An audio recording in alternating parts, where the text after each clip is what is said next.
Welcome to hit news. RRR తర్వాత young tiger NTR Koratala Shiva దర్శకత్వంలో దేవర సినిమాను చేస్తున్న విషయం తెలిసిందే. ఈ సినిమాను భారీ బడ్జెట్ తో పాన్ ఇండియా లెవెల్లో రూపొందుతోంది. 2 పార్టులుగా రాబోతున్న దేవర మొదటి పార్ట్ షూటింగ్ ముగింపు దశకు చేరుకుంది. అక్టోబర్లో సినిమాను ప్రేక్షకుల ముందుకు తీసుకురాబోతున్నారు మేకర్స్.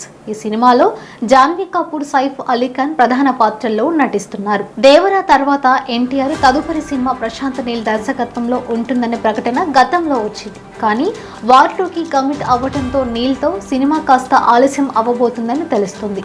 మరోవైపు సలార్ 2 కోసం కూడా ప్రశాంత్ నీల్ ఎక్కువ సమయం తీసుకోవాలని భావిస్తున్నాడు అని అనుకున్నట్టుగా జరిగి ఉంటే ఈ ఏడాది ప్రథమార్థంలోనే ఎన్టీఆర్ ప్రశాంత్ నీల్ కాంబోలో మూవీ పట్టాలెక్కుది. కానీ ఇద్దరు ప్రాజెక్టులతో బిజీగా ఉండటం వల్ల ఈ ఏడాది చివరికి పట్టాలు ఎక్కే అవకాశాలు కనిపిస్తున్నాయి. ఇప్పటికే స్టోరీ లైన్ సిద్ధంగా ఉందని ఆ మధ్య ప్రశాంత్ నీల్ ప్రకటించాడు. ఎన్టీఆర్ చేస్తున్న దేవర, ప్రశాంత్ నీల్ చేసిన సలార్లను మించి వీరి కాంబో మూవీ ఉంటుందని ఫ్యాన్స్ చాలా ధీమాతో ఉన్నారు. యాక్షన్ సినిమాలకు పెట్టింది పేరు ప్రశాంత్ నీల్.